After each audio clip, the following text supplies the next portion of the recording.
Meus queridos, agora nós podemos falar sobre um nível sonoro, ou seja, de uma forma bem popular mesmo, a qualidade do som em ser forte ou em ser fraco.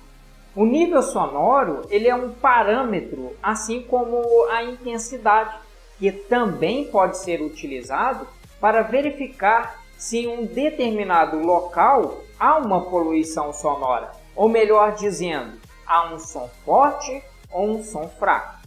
Vamos entender isso melhor? Vem comigo!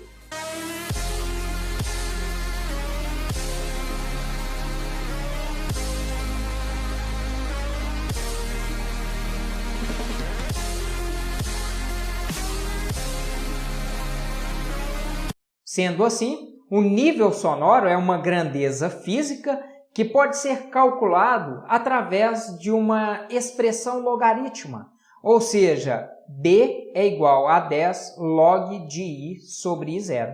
O B é o nível sonoro, de tal forma que pode encontrar também representado por N. Fica atento a essa situação, porque isso depende muito de autor do livro.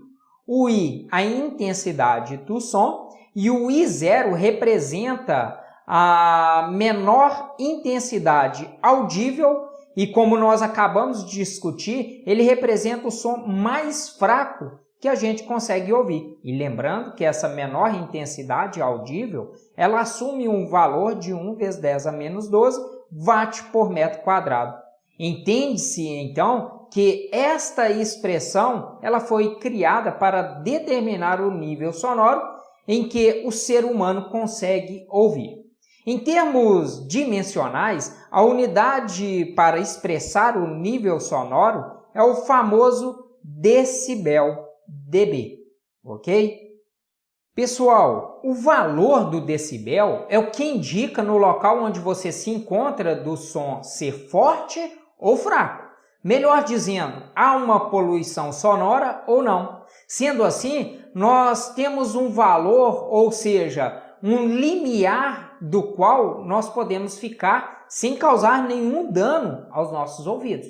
Entende-se que a partir de 80 a 90 decibéis, este som, como este nível sonoro, ele já começa a ser prejudicial ao nosso sistema auditivo, pois a partir de 120 decibéis, nós temos um limiar de dor. Então, a partir deste valor de 120 decibéis, ele já é tão forte que pode até provocar um rompimento do seu tímpano. Agora, acima de 120, como uma britadeira, uma turbina de um avião, o show do qual a pessoa fica muito próximos das caixas de som, perto dos amplificadores e etc., isso é extremamente prejudicial à sua saúde, ok? Então, todos eles que estão acima do limiar de dor, deve-se ficar muito atento a isso. Como podem perceber, essa nossa equação nos permite determinar o nível sonoro, que é uma equação logarítmica. Portanto, nós precisamos ter alguns pré-requisitos sobre algumas propriedades de logaritmos, e é o que vocês aprenderam na matemática, ok? A última qualidade fisiológica que nós vamos discutir em nossa aula é o timbre. E com certeza vocês já ouviram falar que a voz daquele cantor me irrita ou a voz daquela cantora não me agrada. Teoricamente, o timbre é uma qualidade fisiológica que nos permite identificar os sons que emitem por fontes diferentes. Veja um exemplo bem clássico. Quando duas pessoas estão conversando e mesmo você não vendo elas, quando elas emitem um som, por exemplo, quando elas falam física, você sabe que são sons emitidos por pessoas diferentes.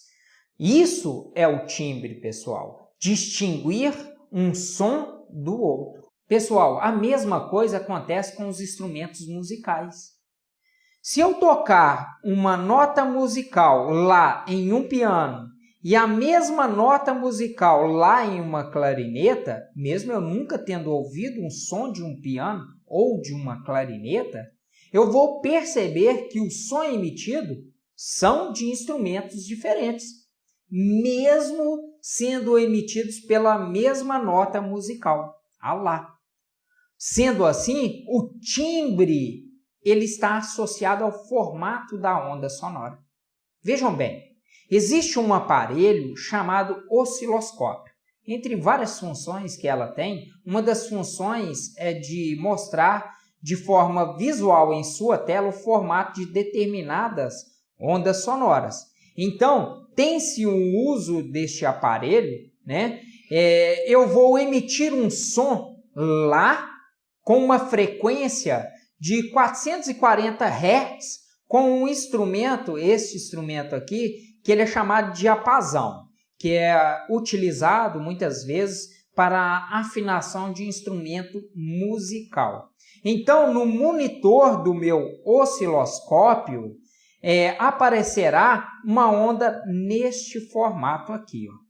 Agora, se emitir a mesma nota lá, de mesma frequência, porém com uma clarineta, no monitor vai aparecer este formato aqui, pessoal. Ou seja, com algumas irregularidades, né, em relação ao diapasão. Portanto, pessoal, o timbre ele está relacionado ao formato da onda sonora.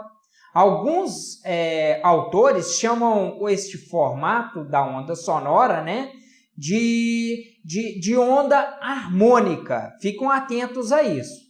Sendo assim, entende-se que o timbre está relacionado ao formato da onda ou relacionado ao harmônico desta onda, ok?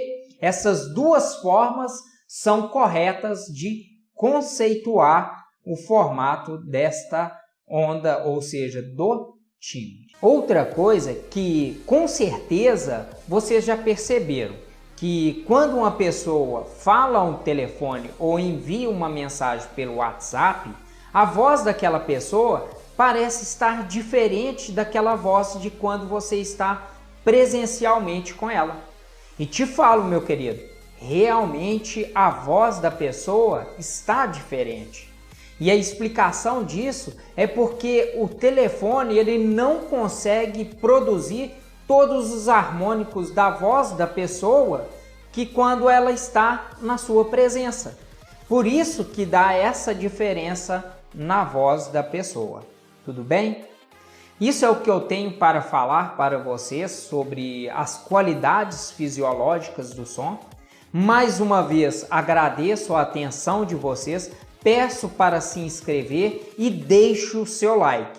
Espero vocês a uma próxima aula e um grande abraço. E lembrando, isso é física!